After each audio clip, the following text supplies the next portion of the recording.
Next copyright royalty. Copyright royalty जैसा कि starting में डिस्कस हुआ था कि अगर कोई राइटर या ऑथर किसी पब्लिशर को कोई बुक पब्लिश करने का राइट देता तो वो कॉपीराइट रॉयल्टी के अंतर्गत आता। इसमें दो पार्टी होती है, एक राइटर और दूसरा पब्लिशर। राइटर और पब्लिशर के बीच में टर्म फिक्स होगी, रॉयल्टी रेट। रॉयल्टी रेट ये नंबर ऑफ बुक सोल्ड पे होता है जनरली, वो अभी हम लोग डिस्कस करेंगे। मिनिमम रेंट गिवन भी हो सकता है, इस तरह के क्वेश्चन में नहीं भी हो सकता। मिनिमम रेंट नहीं होगा तो हम अलग ट्रीटमेंट है उसका। मिनिमम रेंट अगर नहीं है तो शॉर्ट वर्किंग नहीं होगा, सरप्लस नहीं होगा, रिकूप्ड अनरिकूप्ड की बात नहीं आएगी। ये देखिए एक एग्जाम्पल हमने लिखा, एक बुक फंडामेंटल ऑफ अकाउंटिंग की है, written by doctor Vikas Kumar, publish by ERT publication.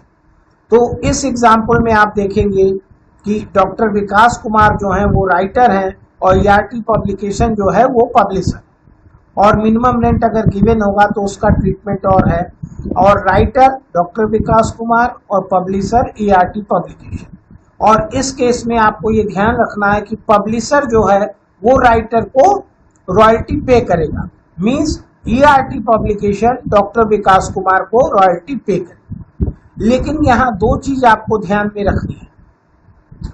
यहाँ एक टर्म है डैमेज रिकवर्ड, इसको जरा सा आप समझ लीजिए। सपोज दैट कि डॉक्टर विकास कुमार ने बुक लिखी और उन्होंने ईआरटी पब्लिकेशन में पब्लिश करा दिया। अब बुक को सेल कौन करेगा?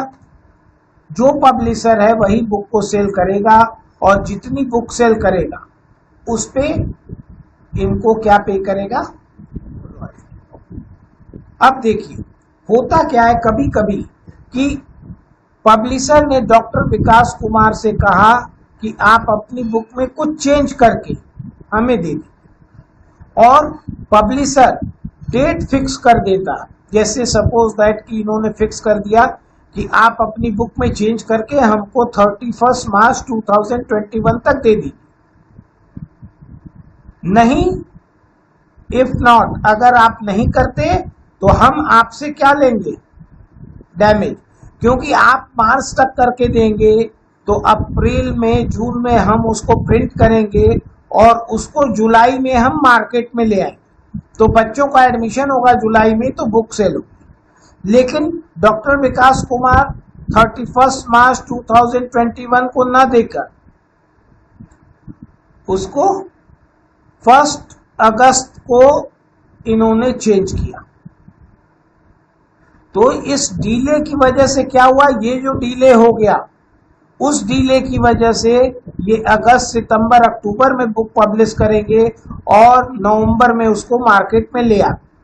लेकिन बच्चों का एडमिशन जुलाई में होता है और इनकी बुक पब्लिश हुई नवंबर में, तो बच्चे फिर बुक परचेज कर लिए तो इनकी बुक परचेज नहीं करेंगे, तो उससे क्या होता है कि पब्लिशर को लॉस होता है। तो पब्लिशर उसके बदले डैमेज लेता है। वो किससे लेगा? डॉक्टर विकास कुमार से। और डैमेज आपको पर मंथ फिक्स हो जाता कि 1000 रुपीज लेंगे। आप जितना डीले करेंगे, मतलब जितनी देर से हमें देंगे। अब देना कब था? 31 मार्च को, और इन्होंने दिया कब? 1 अगस्त को। मींस अप्रैल, मई, जून, जुलाई, 4 महीने का डीले हुआ 1000 के रेट से। मींस कितना डैमेज वो लेगा इनसे? 4000। और जाहिर सी बात है कि पब्लिशर ही इनको पेमेंट करता, तो वो जब पेमेंट उसको करना होगा तो उस पेमेंट में से लेस 4000 करके तब इनको पेमेंट करेगा। अब ये हम लोग डिस्कशन करते हैं आगे फर्दर क्वेश्चन में। आपको केवल इतना समझना है कि डैमेज किस वजह से लिया जाता और उसका कैलकुलेशन कैसे करें। Calculation of royalty. देखिए रॉयल्टी कैसे कैलकुलेट होती कॉपीराइट में? Royalty equal to number of book sold multiplied by price per book into royalty. अब इसमें आप ध्यान दीजिएगा कि अगर 3-4 साल का क्वेश्चन है तो नंबर ऑफ बुक सोल्ड आपको कैलकुलेट करना पड़ेगा। प्राइस पर बुक एक भी हो सकती है या अलग अलग साल के लिए अलग अलग प्राइस भी हो सकती है, रॉयल्टी रेट फिक्स होगा, ये भी चेंज हो सकता है। इट डिपेंड्स अपॉन एग्रीमेंट, और आपके लिए क्वेश्चन में गिवन होगा, अकॉर्डिंग टू क्वेश्चन आपको सॉल्यूशन करना। नंबर ऑफ बुक सोल्ड कैसे निकालेंगे? Number of book sold, opening stock of books given होगा, ऐड उसमें प्रिंटेड, जितनी प्रिंटेड बुक्स हुई उसको ऐड कर देंगे, टोटल बुक आपके पास आ जाएगी यहाँ पे, और उसमें से स्पेसिमेन, जितनी आपने स्पेसिमेन दिया, क्लोजिंग स्टॉक, वेस्टेज, ये सब लेस कर। अब इस प्रॉब्लम पे हम देखें, ये देखिए डाटा आपको गिवन है कि 2015 में प्रिंटेड बुक गिवन है, क्लोजिंग स्टॉक गिवन है, वेस्टेज और स्पेसिमेन। आपको नंबर ऑफ बुक सोल्ड निकालना। तो अब देखिए फार्मूला आपके पास है। अब 1 ईयर बाय ईयर आप निकालिए। सबसे पहले 2015 का, 15 में ओपनिंग स्टॉक नहीं दिया है, प्रिंटेड बुक 15 में कितनी हुई 8000, तो टोटल हो गया 8000। वेस्टेज, वेस्टेज देखिए कितना है 20, तो वेस्टेज 20 हो गया। फिर स्पेसिमेन बुक 50, तो स्पेसिमेन 50 हो गया। फिर closing stock 500, closing stock 500, means तीनों का टोटल 570, और 8000 में से लेस करिए तो 7430।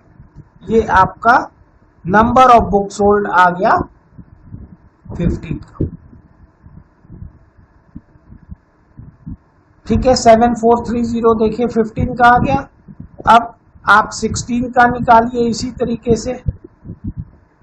ओपनिंग स्टॉक ऑफ बुक्स नहीं दिया हुआ है, प्रिंटेड बुक्स देखिए 10,000 है, और वेस्टेज बुक 16 में, ये 2016 का कैलकुलेट कर रहे हैं हम लोग, 25 वेस्टेज, और फिर स्पेसिमेन बुक 75, और फिर क्लोजिंग स्टॉक 2500, तो टोटल हो गया 2600।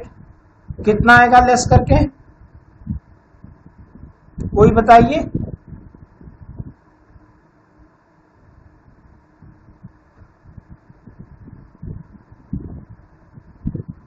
कोई? एनीवन?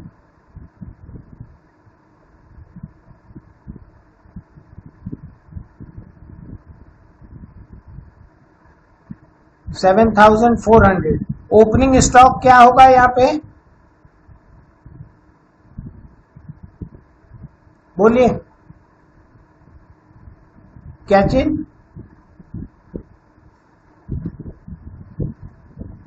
हाँ देखिए, जो 15 का क्लोजिंग स्टॉक है वही 16 के लिए ओपनिंग हो जाएगा, ये बात आपको ध्यान रखनी है।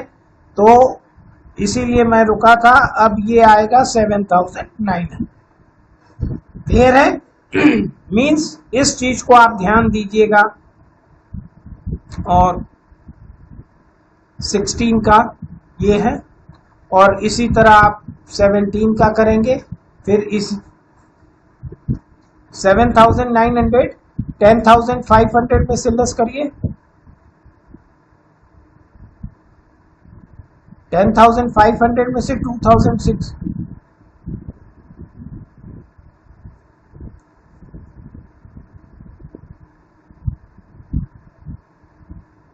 ओपनिंग स्टॉक ऐड करेंगे, जो प्रीवियस ईयर का क्लोजिंग होगा 2015 का क्लोजिंग, वही 16 के लिए क्या हो जाएगा। ये चीज आपको देखिए यहां ध्यान रखनी है कि 15 का क्लोजिंग 16 के लिए ओपनिंग, 16 का क्लोजिंग 17 के लिए ओपनिंग, 17 का क्लोजिंग 18 के लिए ओपनिंग। अब क्लियर है सबको? इस चीज का एग्जाम में भी ध्यान रखिएगा, ये कॉमन एरर है जो सबसे होती। अब देखिए, अब royalty, number of book sold आपने निकाल लिया, प्राइस पर बुक गिवन होगी और रॉयल्टी रेट से मल्टीप्लाई कर देंगे। प्राइस पर बुक 100 हमने एज्यूम किया है, रॉयल्टी रेट 10%, तो ये आपकी रॉयल्टी है। और इस तरीके के क्वेश्चन में मिनिमम रेंट नहीं गिवन होगा, मिनिमम रेंट नहीं है तो शॉर्ट वर्किंग नहीं होगा, सरप्लस नहीं होगा, रिकूप्ड अनरिकूप्ड की कोई बात नहीं है। तो आपको लैंडलॉर्ड और लेजी की बुक में सिंपल एंट्री करनी है। लेजी की बुक में royalty to landlord 74,300, landlord to bank 74,300, PL to royalty 74,300। फिर नेक्स्ट ईयर फिर वही एंट्री 79,000 से करनी है, royalty to landlord, landlord to bank, PL to royalty. फिर third year royalty to landlord, landlord to bank, PL to royalty. फिर fourth year means minimum rent अगर question में नहीं दिया तो कोई शॉर्ट वर्किंग सरप्लस नहीं हुआ, सिंपल एंट्री आपको लैंडलॉर्ड और लेजी के बुक में पास कर देनी है केवल रॉयल्टी अमाउंट से। विदाउट मिनिमम रेंट आप जानते हैं कि क्या एंट्री होगी लेजी और लैंडलॉर्ड की बुक में। क्लियर? और आप एंट्री कर लीजिएगा, अगर कोई प्रॉब्लम होगी तो फर्दर डिस्कस करेंगे। अब विथ मिनिमम रेंट आती है। अगर कॉपीराइट के क्वेश्चन में विथ मिनिमम रेंट दिया है तो देखिए 9 कॉलम टेबल जैसे बनता था बनेगा, बस चेंज क्या है ये देखिए, वहां आउटपुट होता था, यहाँ वैल्यू ऑफ बुक सोल्ड और royalty percentage of value of book sold, ये आपको ध्यान रखना पड़ेगा। और बाकी कॉलम एज इट इज है और सॉल्यूशन भी आपका एज इट इज होगा जैसे हम करते थे अभी तक। शॉर्ट वर्किंग सरप्लस वैसे ही कैलकुलेट करेंगे, रिकूप्ड एंड रिकूप्ड की टर्म्स दी हो, पेमेंट भी एज इट इज करेंगे। अब calculation of damages and damage recovered in the books of lazy. देखिए लेजी जो होगा मींस पब्लिशर, वो डैमेज कैलकुलेट करेगा और डैमेजेस रिकवर्ड अकाउंट अपने यहाँ खोलेगा। आपको मालूम है कि लेजी जब पेमेंट करता लैंडलॉर्ड को तो लैंडलॉर्ड टू बैंक कर लेता, लेकिन अगर उसे डैमेज रिकवर्ड करना होगा तो डैमेज पहले डिडक्ट करेगा फिर पेमेंट करेगा, और being payment made and damage recovered, और फिर उस डैमेज रिकवर्ड को तुरंत अपने पीएल के क्रेडिट में ट्रांसफर कर लेगा क्योंकि वो लेजी के लिए इनकम होगी। और डैमेज कैलकुलेट कैसे करेंगे, delay in month into damage per month, जो भी फिक्स हो दोनों लोग में वो ऐसा करेंगे। क्लियर? अब धन्यवाद।